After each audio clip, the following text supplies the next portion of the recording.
Hello friends, I'm Rich Larson and I'm the IRC Tire Guy, and today, as you can see, we're doing something a little bit different. We are on location in my home state of Utah.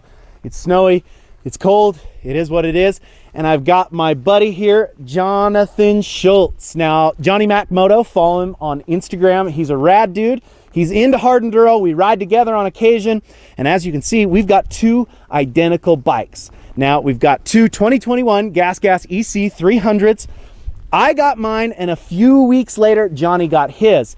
And I saw a perfect opportunity to compare the two bikes and really reiterate on the point that I made in the first review of the EC300, which you can click somewhere in this area and check that full review out. Now, basically what I wanted to do was reiterate on some of the points that I made. You know, I've rode probably 10 different TPI machines, and every single one of them has ran different. So I'm like, man, let's compare two identical bikes and see what the differences are. Now, we haven't talked at all about this. What we did, we went out, we shredded, we put down some laps, we put down some hard enduro stuff, switched back and forth a few times between both bikes. We've been riding for a few hours now, and what I want to do is go straight in and interview Johnny and see what his thoughts are. Again, I don't know what he's going to say, and it's completely blind test. So what was your initial thought on my machine compared to yours? And just, yeah, break it down for us. It was super surprising. I thought they'd be closer. So right. I thought that mine was going to have less bottom end and less torque. And that's what I went into thinking.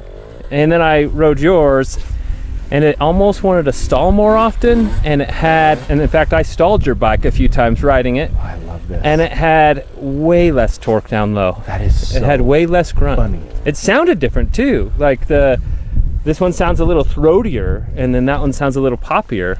That was the biggest takeaway. Okay, so now let's just go lugability, okay? We're talking about holding traction in the slicker situations. We were riding on a slick side hill. What were the differences between the two? So I could get either to perform. Okay. First of all, it's pretty similar to what yeah, I'm saying. and I feel like mine lugged better than yours lugged. I had to rev yours just a little extra and slip just a little more to get what I wanted out of it. Okay, I'm so happy right now because this is the perfect example. I am the opposite. Really? Can you believe it? I'm telling you, this isn't scripted. This is straight up. I believe that mine had more lug. I was able to lug mine and hold traction better on my bike. But we were similar. Yours has way more snap, way more grunt off the bottom. See, and those are two different things in my opinion, right? I lug the machine and I ride it in a certain way, and that, honestly, that could be because I'm used to this one. You know, there's a lot of different factors that go into this, but I felt like I could hold traction better. But then I went and was like doing double blips on a rock, and I'm going, dude, I can get way more grunt, snap, pop on this bike. I felt like my jab saps were way better on this bike. I could literally get the bike to jump up into the air. So while I was doing the hard enduro loop, I'm going, I want it to lug like mine, but I want it honestly to feel more like yours depending on the situation, right? Yeah. As I switched to your bike, I didn't focus as much on the input on the throttle as I do on mine. It was almost like yours was more similar to that of a carbed bike, but that's not really the right example. It was just different. You know, I remember when I switched to this Gas Gas or to a KTM or whatever, I had to switch my style to fit the bike. In that, I realized the input of my throttle hand was much more important on these TPIs.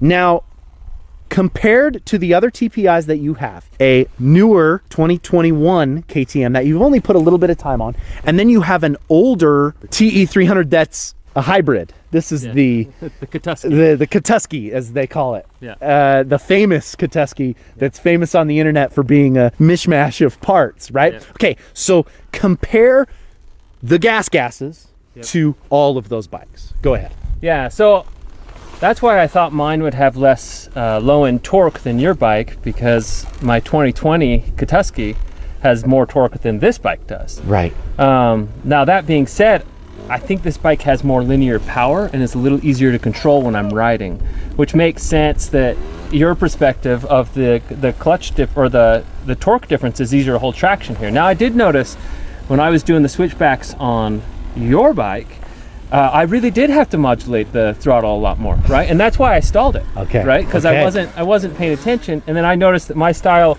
on both this and the Katuski, I don't modulate as much. I kind of pick a spot and do a little, but mostly I'm using clutch, and I'm always slipping the clutch on. Right. So what about a Sherco? Now you have also had a 300 Sherco, just like me. Yeah. Compare the carbureted Sherco to, and I know that there's a lot of little differences. No, the Sherco had off clutch power, just really linear. Yes. Right? Like I really liked how that power was. I liked the low end grunt off clutch, just kind of snappy. Different. I wouldn't say that this bike has less torque than that one. It just was in a different place, in a different way. Yeah. The Sherco, I couldn't ride it. The clutch just freaks me out. So I think I may use the clutch too much. Right. And I found when I was doing switchbacks in really steep stuff, it just wasn't smooth in the power. Right. And actually I had to modulate a lot because the clutch was fighting me. Right. When it See, up. And this is awesome, because again, on the Sherco, I loved the lugability. We're really similar. I really liked the power. It had a lot of bottom end, like off lug torque. I liked the way I was able to hold traction on the Sherco.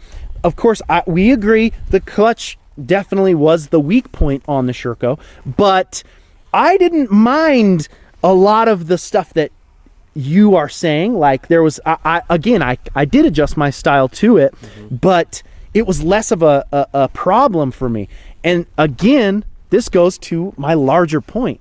Everything is relative, right? So we have two identical bikes, two different riders, two different styles, and basically two differing opinions. So the fact is, the more time that you put in on each machine and the more time you put in trying to understand and feel how each machine is performing, or even when you're putting time in on a technique, the old saying, right, goes, there's three sides to every story.